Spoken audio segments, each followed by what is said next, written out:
आपने वो कहावत तो जरूर सुनी होगी ना, जाना था जापान पहुंच गए चीन। अब यही कहावत पूरी तरह से सार्थक होती है एक ट्रेडर के लिए भी। तो आप सोचेंगे एक ट्रेडर के लिए ये कहावत किस तरह से सार्थक होती है, मैं बताता हूं। तो आपने अक्सर देखा होगा कि ट्रेडर जिस शेयर पे अपनी रिसर्च करते हैं उस पे पोजीशन ना बनाकर किसी दूसरे शेयर्स पे पोजीशन बना लेते हैं। ये तो ठीक उसी तरह से हुआ कि आप तैयारी करके गए हैं मैथ्स के एग्जाम की और एग्जाम देना पड़ जाए आपको साइंस का, तो रिजल्ट क्या होगा ये तो आप सभी जानते हैं।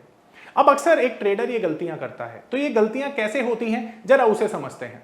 तो इस गलती के पीछे सबसे बड़ा कारण है कि जैसे ही मार्केट सुबह ओपन होती है हमको हमारी स्क्रीन पर बहुत सारे शेयर्स नजर आने लगते हैं और उन शेयर्स की मूवमेंट को देखकर हम अपना फोकस डिस्ट्रैक्ट करते हैं और इसी डिस्ट्रैक्शन की वजह से हमें कोई ना कोई पोजीशन अच्छी लगने लगती है और हम किसी ना किसी शेयर में अपनी पोजीशन बना लेते हैं और उन शेयर्स को अवॉइड कर देते हैं जिनमें हमने रिसर्च किया था और रिजल्ट ये होता है कि हमें एक बड़ा लॉस हो जाता है। तो अब ये जो गलतियां हैं ये अक्सर ट्रेडर द्वारा की जाती हैं। तो अगर इन गलतियों से आपको बचना है तो आपको क्या करना चाहिए, आपको करना ये चाहिए कि जिन शेयर्स में आपने रिसर्च किया है उनको अपनी स्क्रीन पर लगा के रखिए और उन शेयर्स को नहीं देखना चाहिए जिनमें हमने रिसर्च ही नहीं की है, तो गलतियों की संभावना कम हो जाएगी। और अगर ऐसी चीजों को आप लंबे समय तक प्रैक्टिस करते हैं तो यकीन मानिए आप ना केवल एक बेहतर ट्रेडर बनेंगे बल्कि इस मार्केट में आपकी जीत भी होगी सुनिश्चित।